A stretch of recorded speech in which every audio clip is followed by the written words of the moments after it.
they spill their water bottles like on tile or they try to clean it up with those brown paper towels. And I need to bring paper towels.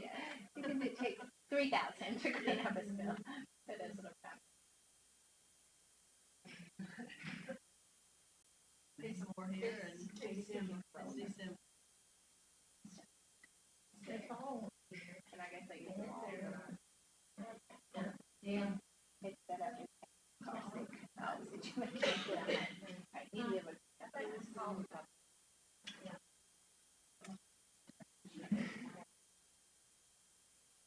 I didn't see her.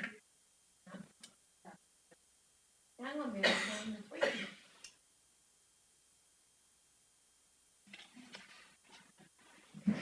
Georgia's gonna be, in the light. Oh, yeah. Yeah. I was teaching. It was in Georgia. Oh, look, Reaper.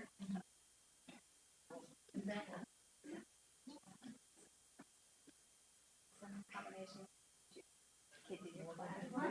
Oh, that's exactly what she's tired. Yeah. Well, What? Like all of them are having a great experience with one of them. But I'm like, he did what he did. But like, what if you had a different teacher and like Orange today, you know, it's not an orange, whatever they say, you know. Probably. But it's when,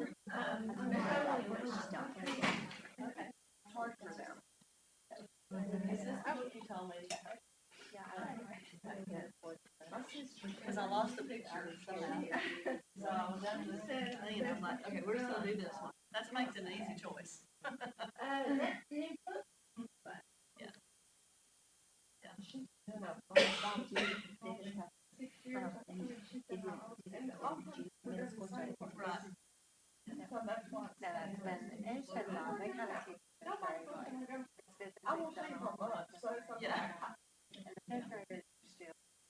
Gently moving into it.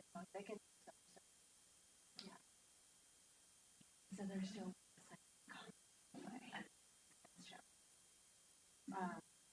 This year. So I think I have.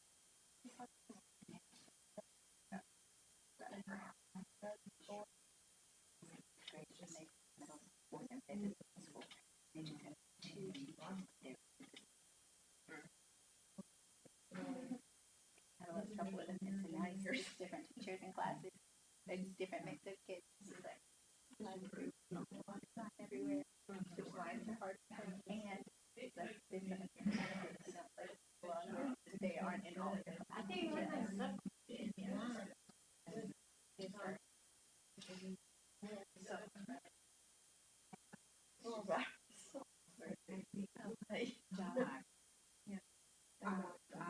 I went back at the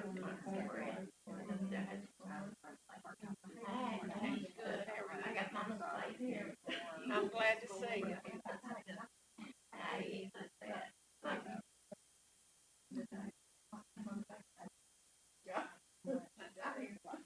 I'm glad.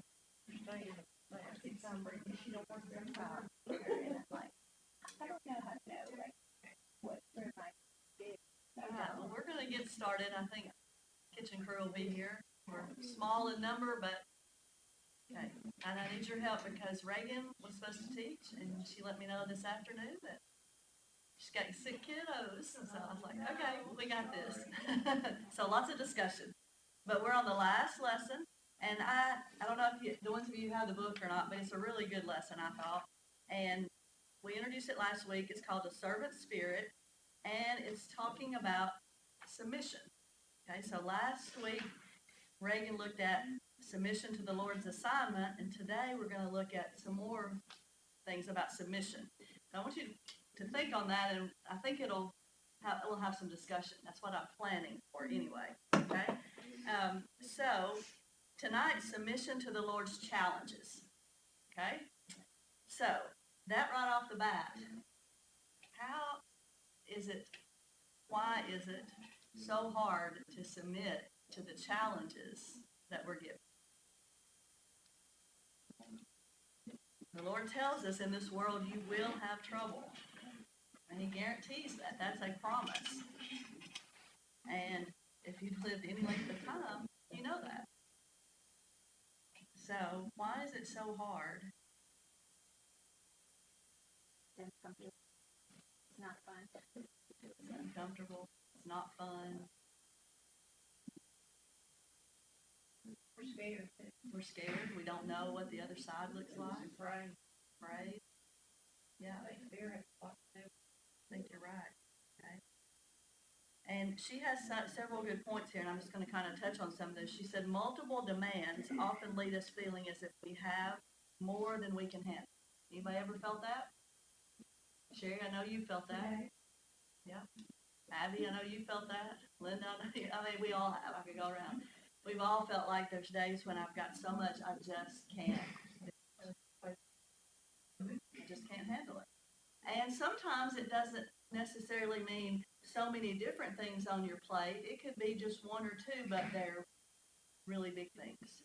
They're really hard things. You know, just this week, just today and yesterday, 2 people that are going through some really hard things that I'm very close to. And it just weighs on you, just like, it's so hard. And you do your best to, I just listen. Because they didn't need That's the best thing to do. because they didn't need my advice. I didn't have any, You're Yeah. a good listener. Right, right. But, challenges, they're hard.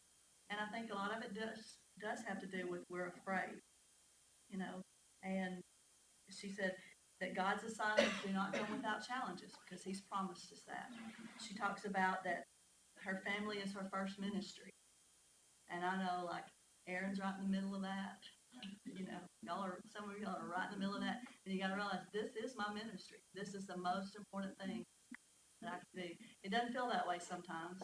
Sometimes you wish you were on the other side of that, but trust me, the other side of it is not near as much fun as the side you're in now. Exactly right. But anyway, okay, so she quotes 1 Peter 4:12 through 13. It says, "Dear friends, don't be surprised when the fiery ordeal comes among you to test you, as if something unusual were happening to you.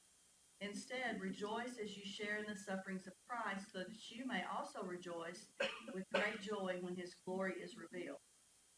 So that word test, and I had somebody that today said, this is a test.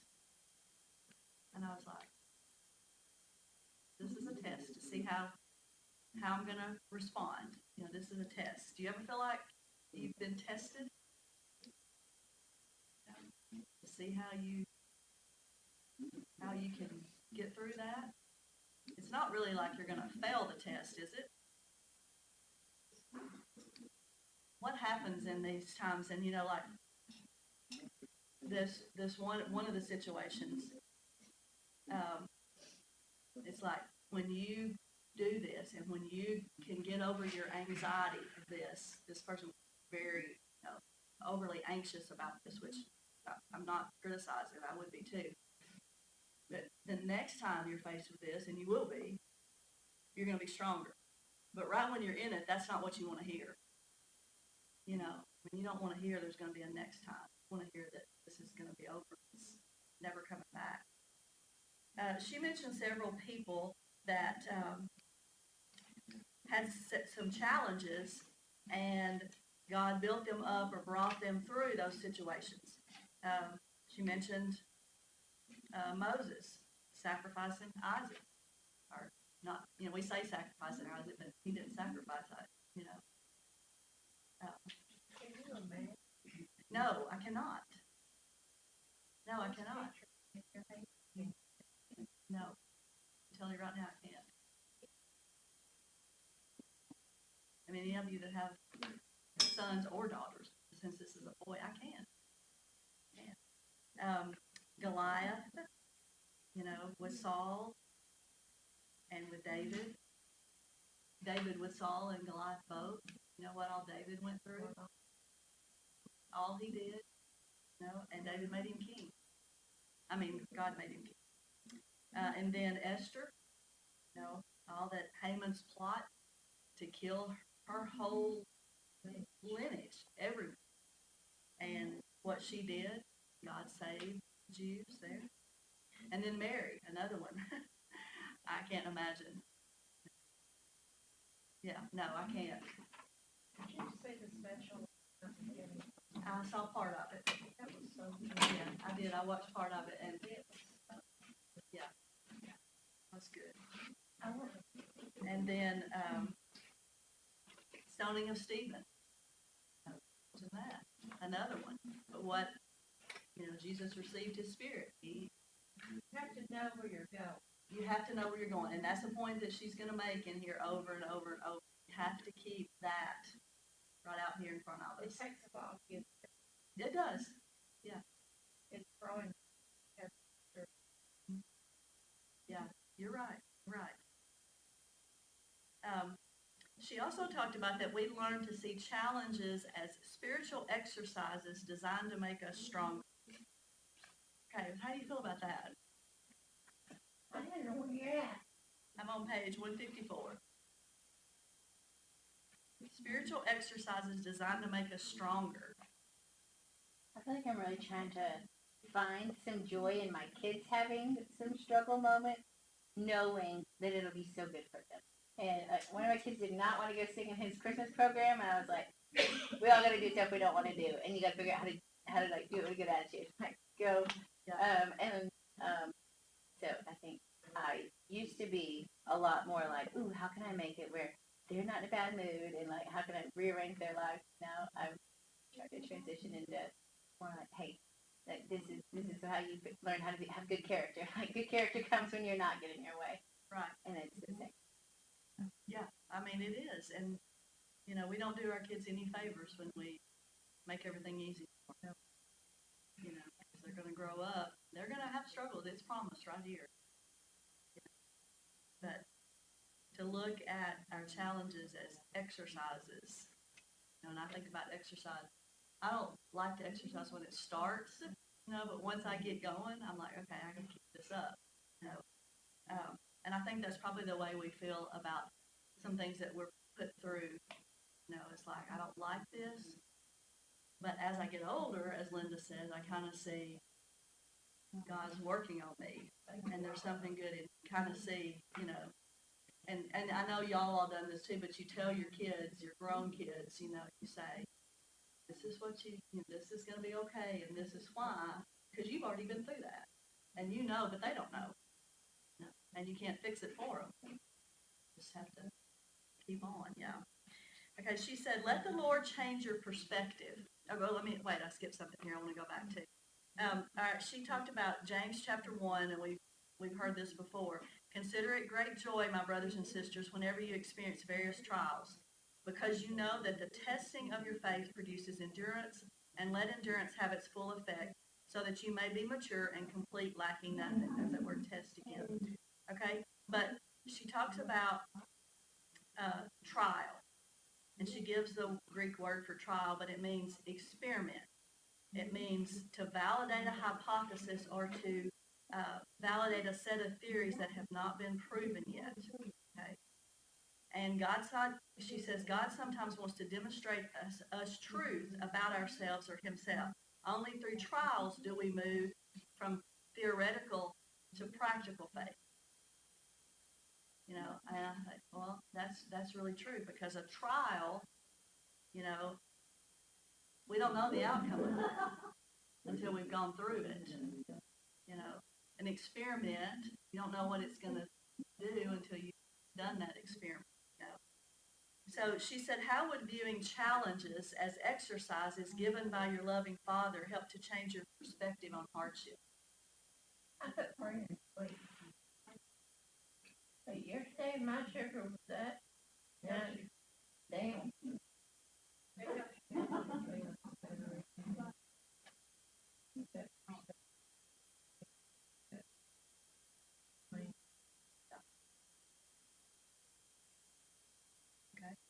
All right, and she says, let the Lord change your perspective and begin to see life's challenges as a help instead of a hindrance. You may still experience times of frustration, I don't think you may. I'll say you will. But a new perspective will change the way you handle negative feelings. And she gives an example. Peter and the apostles continued in obedience to their God-given assignment in the face of many challenges and hardships. In fact, because they would not dismiss their calling and continued to preach the gospel of Jesus, they were brutally beaten. And then if we look in Acts chapter 5, where this story is, Acts chapter 5 and verse 41 tells us the apostles left the Sanhedrin rejoicing because they've been counted worthy of suffering disgrace for his name. Okay, they've been brutally beaten, and they leave there rejoicing. Yeah, they knew why. They changed their outlook and their perspective on the challenges they faced. They knew that obeying God was more important than obeying man. So think about, and she asked Carrie, you don't have to say this out loud, but I know everybody has one. I know you have one. Probably some of you have many more than one. What challenges are you currently facing? Okay, think about it. Could be a challenge at work. It could be a challenge in your family. It could be a relationship challenge. It could be a financial challenge. It could be children challenge. It could be parents challenge, on and on. Any kind of challenge. We've all got them. Okay? We've all got them. And what are some of those challenges teaching you right now? You don't have to tell us what the challenge is, but what are some of those challenges teaching you?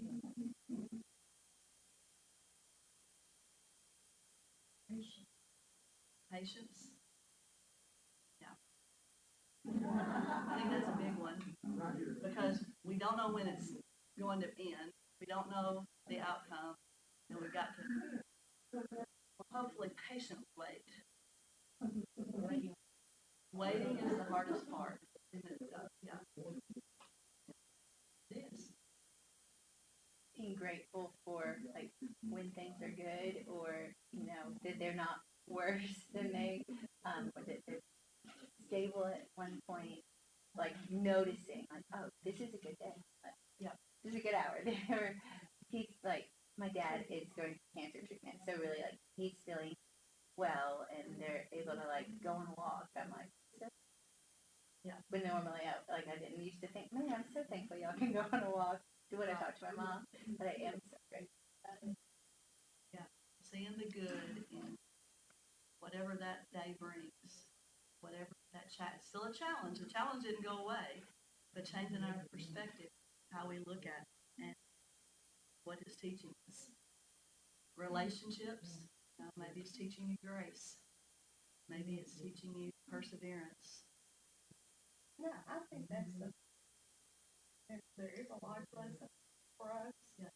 I mean, I've been through some things, lost my sick and died, and have to be about 15 years, but I've become strong and I do a lot of good things. But right now, it's silly, but I'll share it because it's just to show what extreme, but there's a life lesson here. So, my Asperger's child is a child that only a mother can love sometimes, and he's like a little china cabinet, but I love him, and he's got so many good qualities. Well, he's had to move to my side of the house because we kind of leave in the bathroom, and that's the challenge in itself, but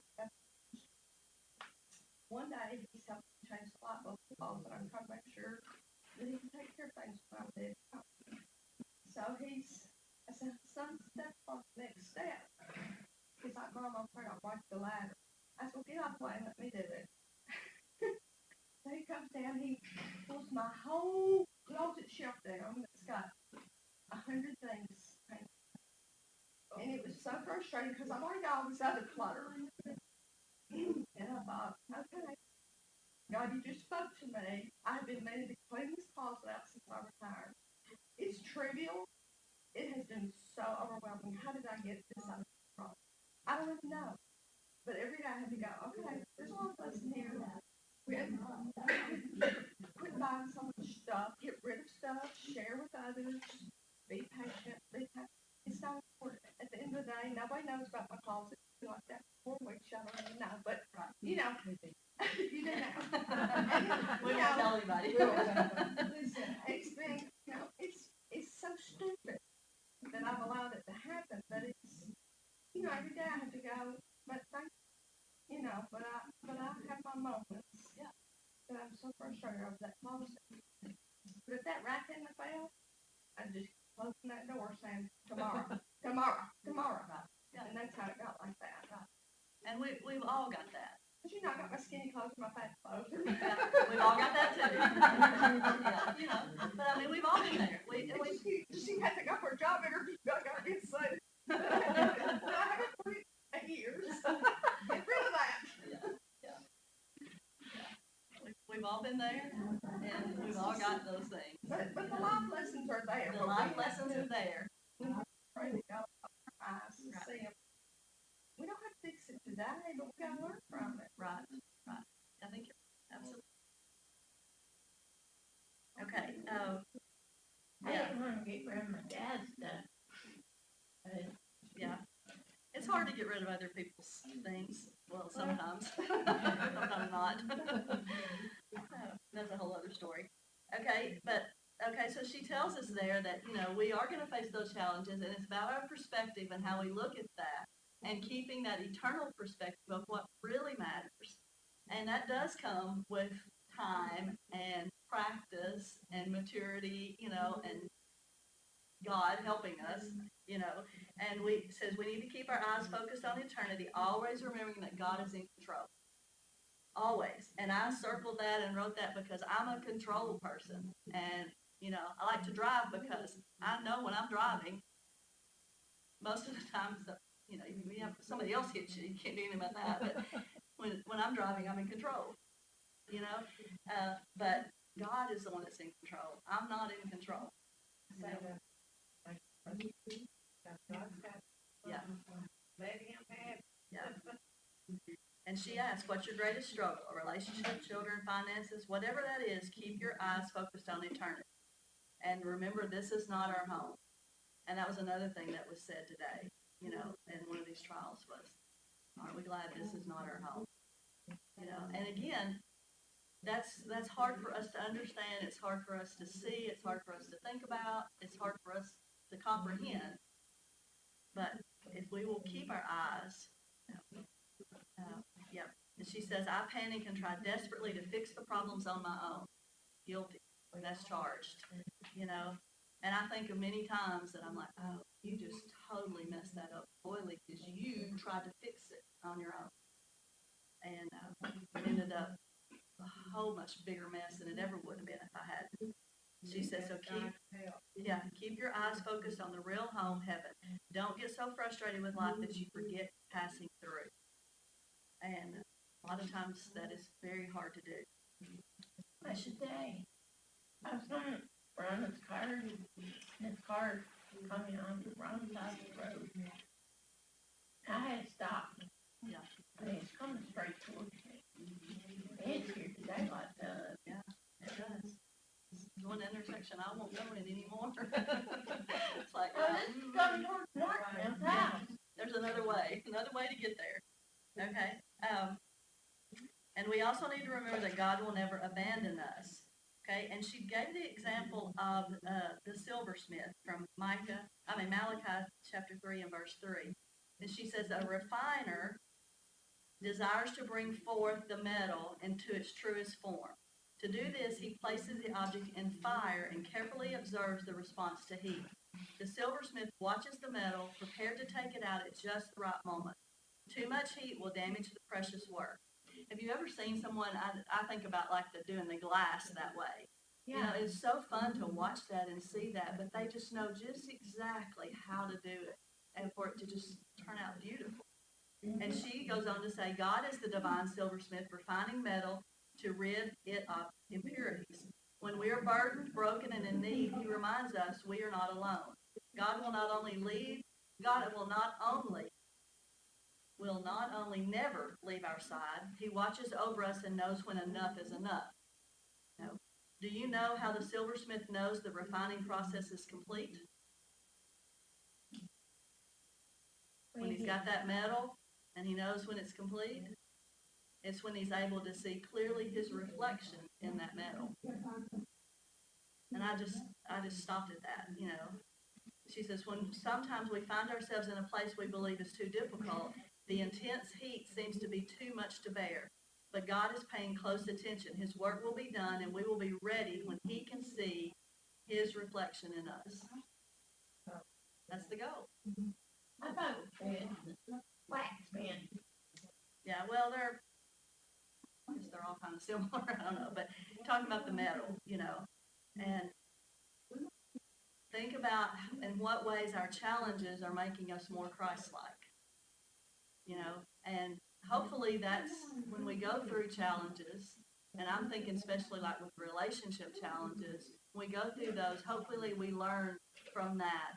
Okay, I need to watch what I say. I need my tone of voice. I know growing up, my mom was always about tone of voice, you know, just like, and, you know, or kindness or, you know, grace for the other person and those things. And if we learn something, it's just like teaching your kids. If they learn something from that mistake, from that challenge, that's what you rejoice over.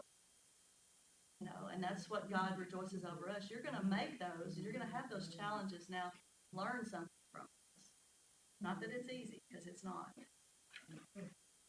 Okay. Watch my time. I only get to... All right, the day 3 was submissive to the Lord's desires. And I love Psalm 37:4. It says, take delight in the Lord, and he will give you the desires of his heart. What do you think of when you think of delighting in something?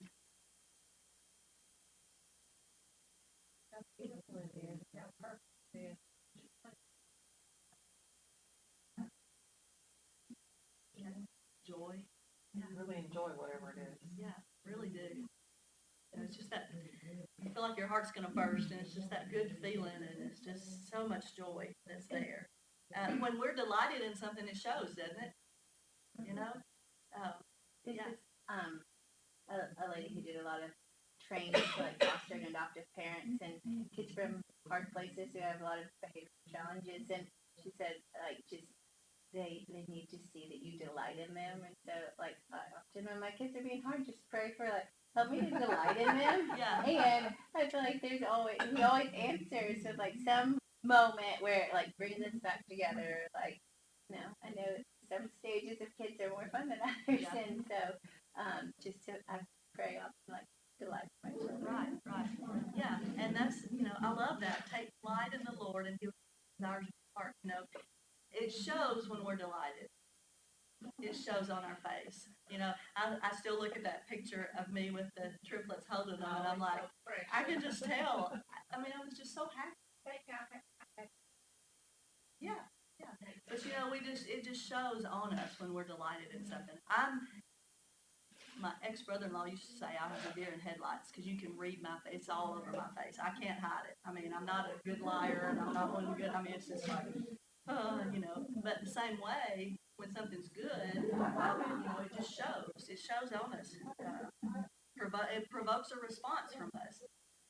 Talked about some of these examples of men who delighted themselves in God. Think about Daniel, you know, in the fire. You know, he delighted in God. And not even a hair on his head smelled like smoke. You know? was trust. That was, yes. Nehemiah, you know, when he went to the king and the king granted his request that he could go back and rebuild the wall, you know, he delighted in doing for the Lord. Again, in Acts, we look at Paul and, you know, freed from prison. They were rejoicing and they were teaching others.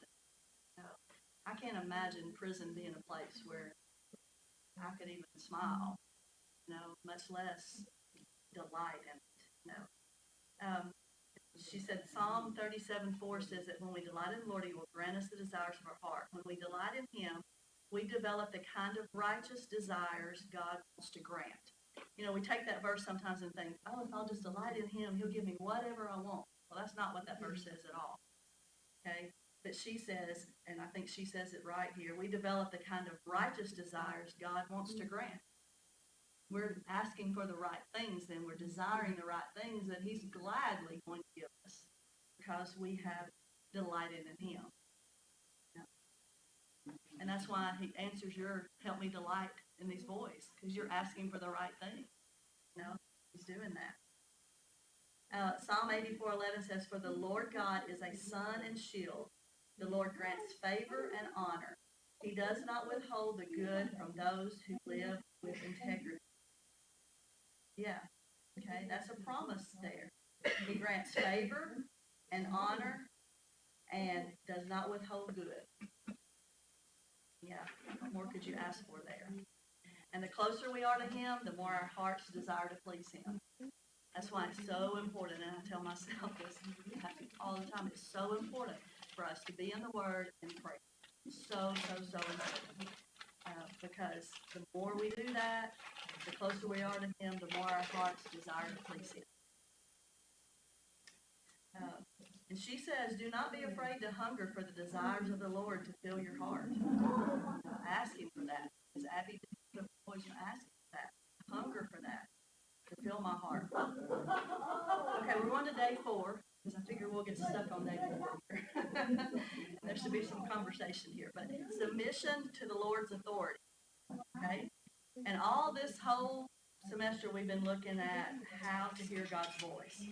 And she says if we want to hear God's voice and experience his best, we must learn to willingly submit to his authority. Now, when we think of the word submit, what comes to mind? Doormat. Doormat? Surrender. Surrender?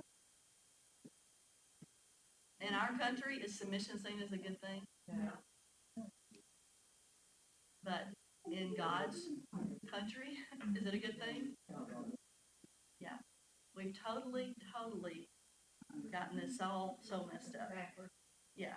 Okay, she goes on to say that the Greek word for submit is something there, but it's to subject oneself or yield to authority. As a woman, I want to stress that God calls everyone to submit. And then she gives us a little table to go through all these verses, and we can see, well, in this verse, males are supposed to submit. In this verse, young men are supposed to submit. In this verse, women are. In this verse, married people are. In this verse, single people are. And it's everybody.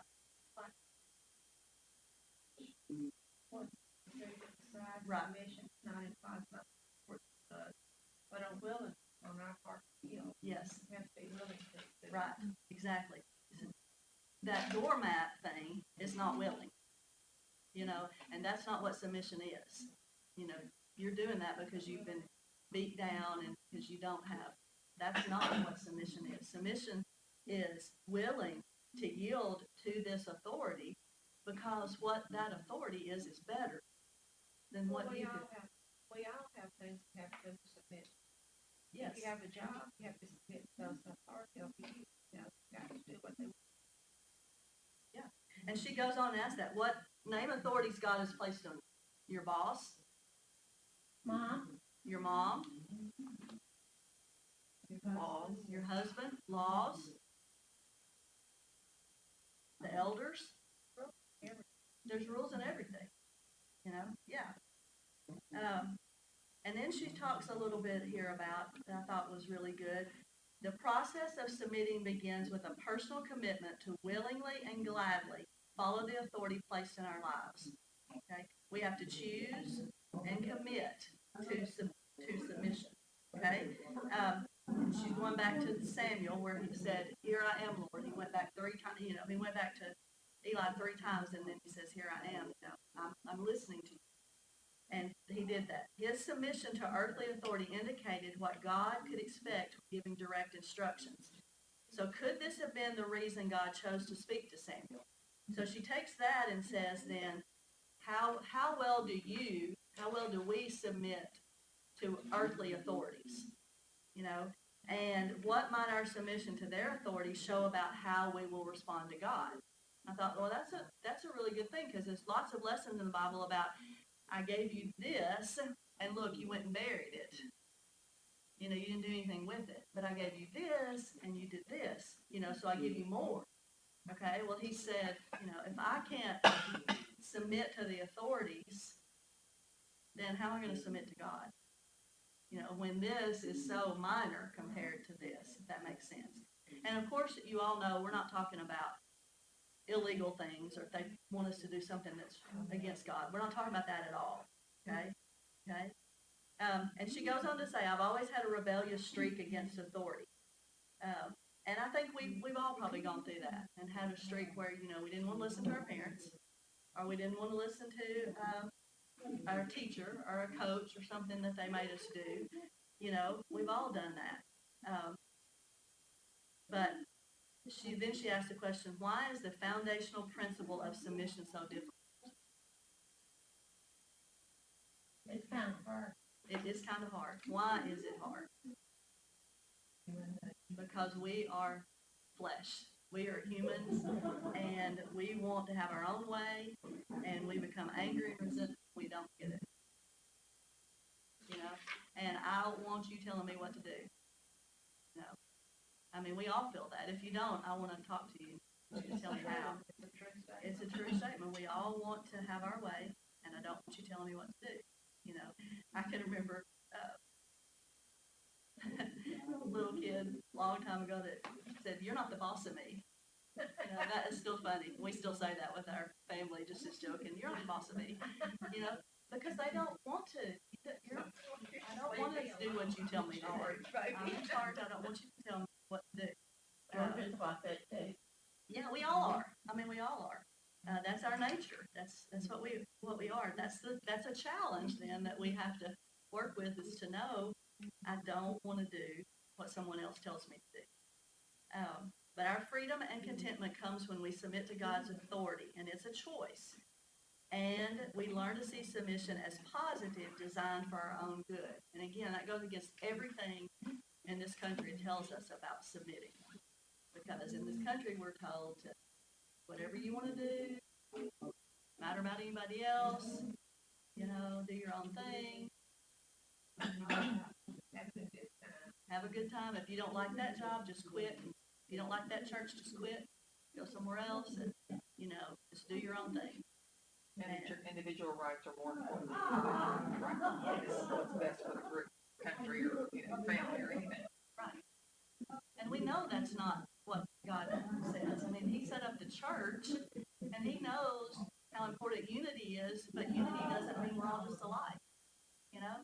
It means that I can get along with you and love you and care for you even though we don't agree on something. That's something just, as Danny used to say, just doesn't matter. Okay? So we have to view submission as a gift for our good rather than a loss of freedom. And if we'll do that, it'll change our attitude. You know? What other picture could you think of that well, let me give you this one first. She talked about the fireplace. She said, on a cold day, I love to sit in front of a fire with a warm cup of hot chocolate. The flames bring warmth, brightness, and a sense of peace into my home. The fire is no less of a fire because it's contained, but it flourishes and brings contentment because of its boundaries. It is the same fire. If the same fire were allowed outside the fireplace, it could destroy my house. The fire I loved and appreciated would become my enemy. She said, so submission is the art of learning to remain in the fireplace. Once we step outside the boundaries God sets for us, we too begin to harm our environment. Safety, freedom, and enjoyment come when we live with the bounds of authority God has placed in our lives. So, you know, remain in the fireplace. Okay? Yeah, those boundaries that are there. You know, and I know when we teach teens and all that, youth group said, show me one commandment that is not for our good. One thing that is not for what's best. I mean, you can't find it. Everything God told us is because it's what's best for us, not because He's trying to be some bully, you know. I think it's easier to submit to, and you should think that God, that you don't trust that person to act in your best interest, then you're always going to think take advantage of. So it's a lot easier to submit, trust that person, trust, and you should, and God, you can't trust Him, then you can't trust anybody, right? That He's going to act. So it's takes your guard back. Absolutely. If that makes sense. Yes, absolutely. Absolutely. Yeah, I think it's very hard to trust, it's very hard to submit to someone you don't trust, because, you know, they can do something to you or harm you or against you or whatever. That is very hard to do. Yeah. Definitely. And she says the main reason we submit is because Christ himself was willing to submit. And she talked about submission in marriage. Spiritual submission does not mean blind obedience, but even if we cannot follow our husbands in action, we can display an attitude of respect. And there she's talking about the verse that says, to remain with your husband if they're not a Christian, and they. But still, it's that willing attitude. We submit has nothing to do with being a woman. It has everything to do because Christ was to submit. And again, it's what Kathy says there with your marriage. It's real easy to submit to your husband when you trust them. They have the best interest at heart. Then it's real easy because they're loving you and giving that right back. Submission to you. The Lord, that's what he's going to do. That's right. Absolutely. Absolutely. So, there's not a problem there. The submission in a marriage to me becomes a problem when the husband, now, is trying to be the boss, trying to be controlling and tell you what to do. You're not a person by yourself, He's not going to do that. That's right. That's right. That's right. Yeah. Right. You had a good. I can remember years and years and years ago reading a book called What Every Woman Wants, and it was by F. LaGard Smith. That tells you how old it was. But What Every Woman Wants, the whole book was about submission, and it was about a Christian husband. And that's what every woman wants, is a Christian husband. And I'm thinking, well, I don't know that every woman does, but the premise he was saying there was it works together the way God's designed it. The husband is who he should be and the wife's who she should be. And then that's, it works. And that's the way everything does. But we've got it all messed up. Other comments on that or disagreements or whatever? I think there's a lot of tension about that whole concept, but I think in some churches where it's very are not really respected for their spiritual thoughts. I know I have so many couple friends who the woman is just a lot more outspoken and introspective and all the things and might be a better spiritual leader in a way that is out front. But she feels wrong. I'm going to wait for him. I'm like, if you have the idea of your family doing a Devo together, just let it be your idea. That's fine. It doesn't have to be, because it's almost like we're trained well, he has to be just this one kind of leader. And I'm like, it's fine if you push a lot of things along as long as he's not, going against it. Absolutely. And so I appreciate. Yeah, there is. There's a lot of misconceptions with that and a lot of, that we just messed it up. We just go back to what it really means, to what God wants.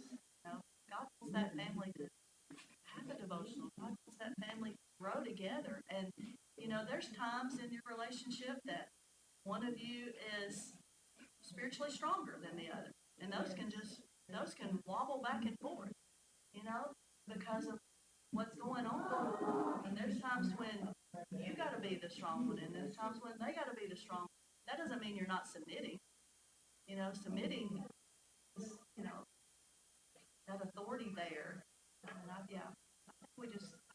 I wish there was a way to make this where people would understand that it's a good thing, and that if you just do it, we just do what God says. It'd be great. Yeah, it'd be great. Yeah. All right, and then the last one, day 5, is submitting to the Lord's timing. God's timing is perfect, but again, waiting on. The waiting game is so hard, isn't it? And how many times have we pushed a little bit, helped a little bit on something?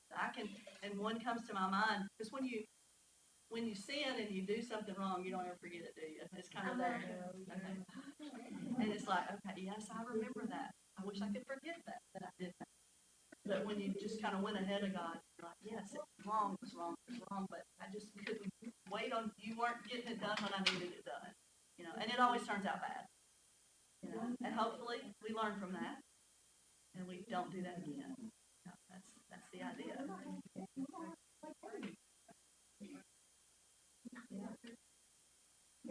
But you know, and again, the older you get, there are a few things good about being older. A few. Just a few. It's not fun. But one of those is being able to look back and see, yeah, I waited 10 years for that. But God knew all along, and He orchestrated that just in His timing. Because, you know, that was a long 10 years. But, It's a hard thing. yeah. You go, I know, we were trying to get pregnant. Yeah. I had to go to some girl test. We were married 6 years ago. And I told God then, I said, if I ever get pregnant, no matter what I have to go with this pregnancy, I won't complain. I will not complain. No matter if I throw up all the time, whatever, I will not. Well, I got pregnant in jail. I threw up once.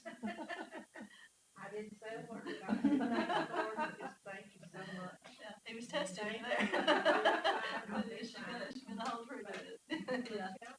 Yeah. That's right. It's hard when a child can't get pregnant. Absolutely. Anybody that has to hear that knows. Right. Yeah, and she quoted Habakkuk 2:3, and I had to find Habakkuk. I mean, it's not one of those. I know. I know nearly where it is, you know. I'm not good those one of those good ones that can memorize all this. But anyway, this verse says, "For the revelation awaits an appointed time. It speaks of the end and will not prove false. Though it linger and wait for it, it will certainly come and will not delay." Got to be patient. It says, relax and know that I will not fail, that God will do this. No, I'm, again, not a good one to relax. God has never earned it.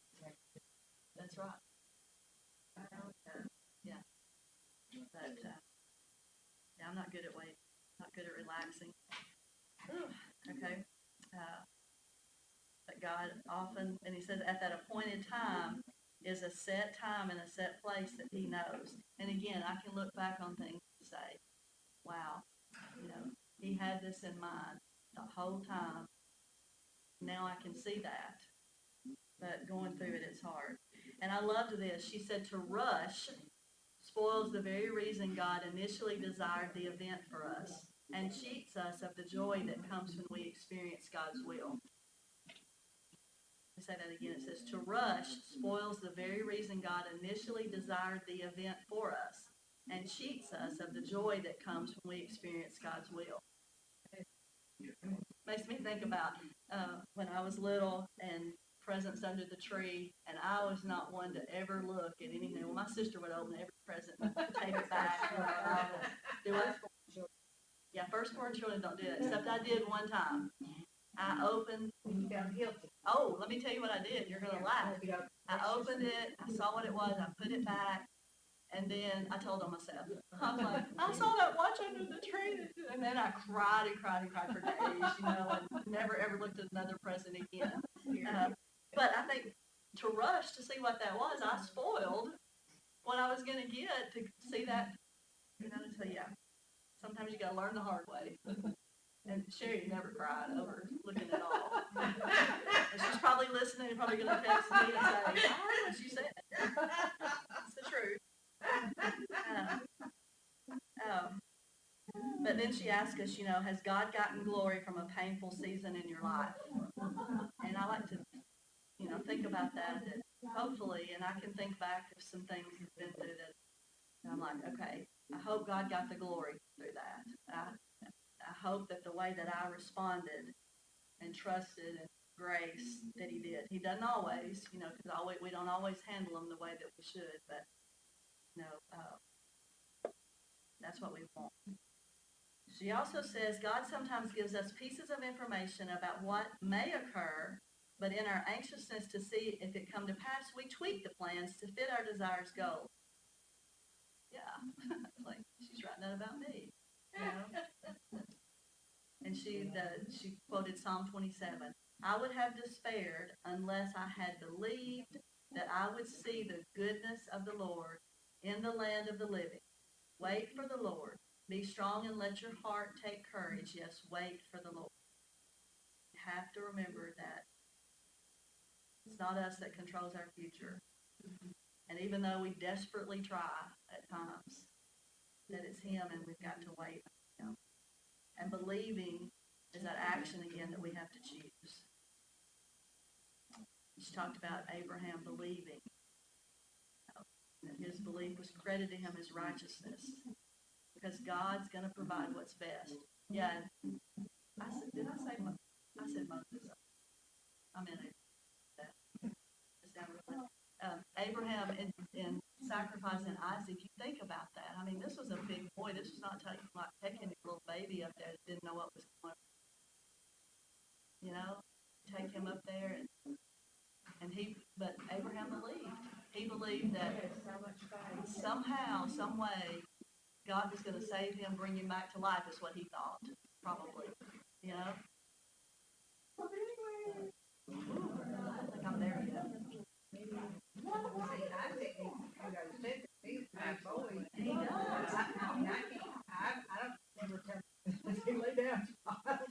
Well, and that's the same thing. He submitted to his father, Abraham, because of the way Abraham had raised him and what he knew. You're absolutely right. And that goes back to that submission of that person. He trusted his dad with everything he had, and his dad was not going to bring harm to him. He did. Yeah, I hate bad. But that's what God asks of us, is to trust Him, because He's got what's good for us. And He does. And we can all attest to that.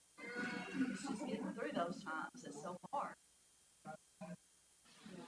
It's like both of these trials I was talking about. It's like, we know the other side is going to be okay. But from here to there, we don't know how long it's going to be, how bad it's going to be. And it's just horrible getting through that. We know over there it will be okay. But how long is that over there going to be? Till over there. You know? Okay. Well, I hope y'all have enjoyed this study. And I appreciate y'all being here. We are going to do this book. And I'll send something out about it. But it's a study of the book of Proverbs. Yeah. It's a way of wisdom. And they say it's good. Cheryl says that her sister said we usually study the exact same books, you know. Not necessarily at the same time, but as we Yeah. talk about it, Yeah. we've done so many of the same books. Yeah. So she said this one several weeks ago, so I thought, okay. And they have this at Christian Bookstore. And I thought, if I'll get on my stick here and get this done, you could ask for this as a Christmas present, you know? You could give this to somebody as a Christmas present and put it in their stocking or whatever. I got to get on the ball here and not wait for the last minute. So this is what we're going to do. Okay? And I'll send something out about it, but I think that'll be good. And we'll need. This has got 6 different people. Okay. Okay?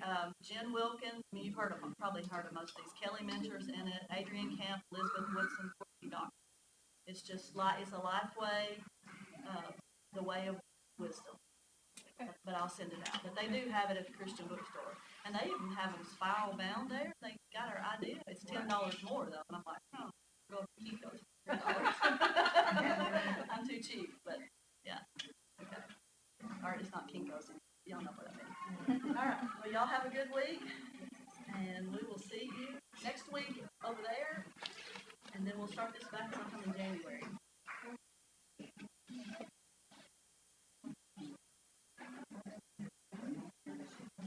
Yes?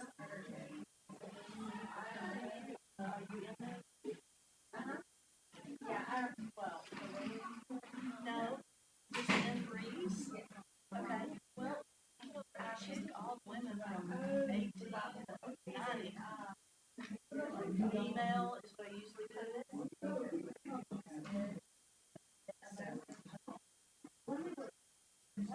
tell me your, I know, but tell me your email.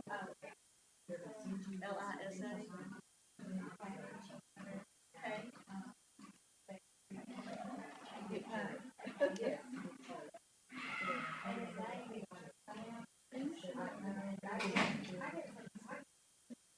Okay. Okay, well, I will make sure that you get this. Yeah, I definitely, sure will. And I'll check that in there. Yeah. You're welcome.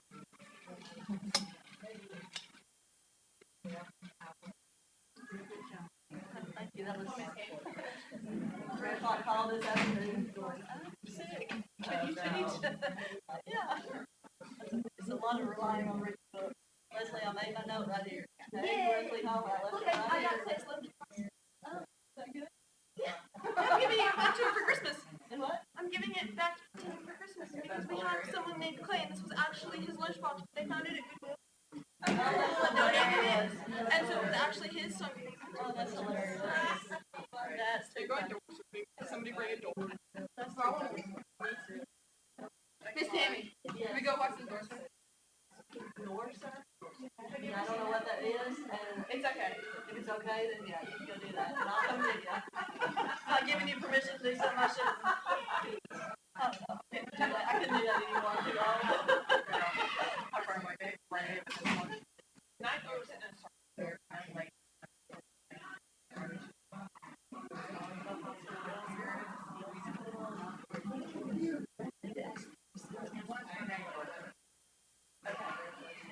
I didn't get it that. okay. But she's on the Teresa's gonna give shoes. So Teresa knew her.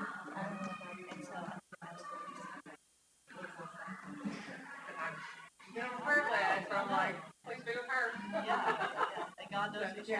But yeah, Okay. I think it has to say right. Okay. Alright. Just thinking about her. Oh, I know, yeah. It sounds And they're, serious. of course, they're out. I know. School now, but I don't know if she came back or. Okay. Yeah. Alright. If Teresa knows a name, but doesn't know a house, give me the name and I can find somebody there that can tell us. Get on that. It's just a lot of, I'm not, I can remember when I was started college, these kids made me, I thought, were they ever gonna do that?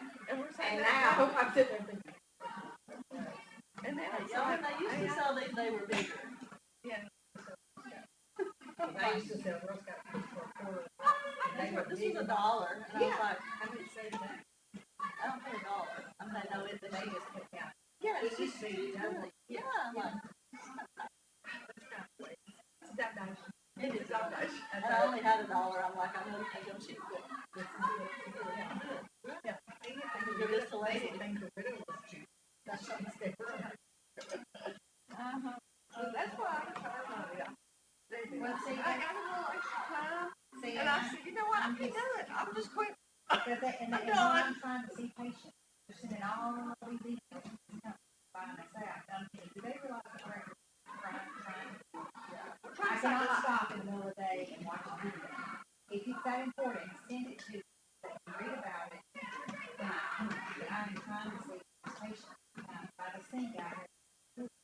And you can't get out of this, and you can't get out of that, and this is, I mean, it is, and I told myself, it's too Yeah, I mean, I was staying over every night, like, extra hours, and I thought, I just can't do this. I don't even want to. I don't, they've taken the joy out of care of my patients.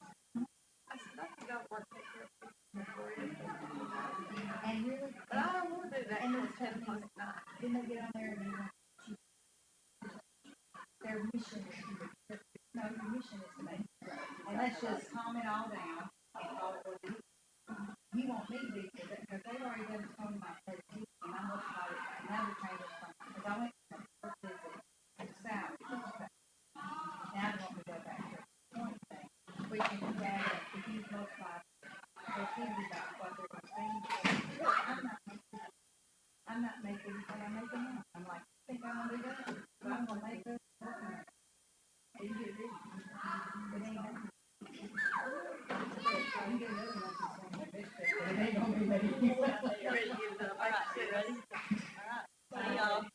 Are you going that way? Good job. Especially when you have to come over to the last minute. Teresa always tells me I have this funny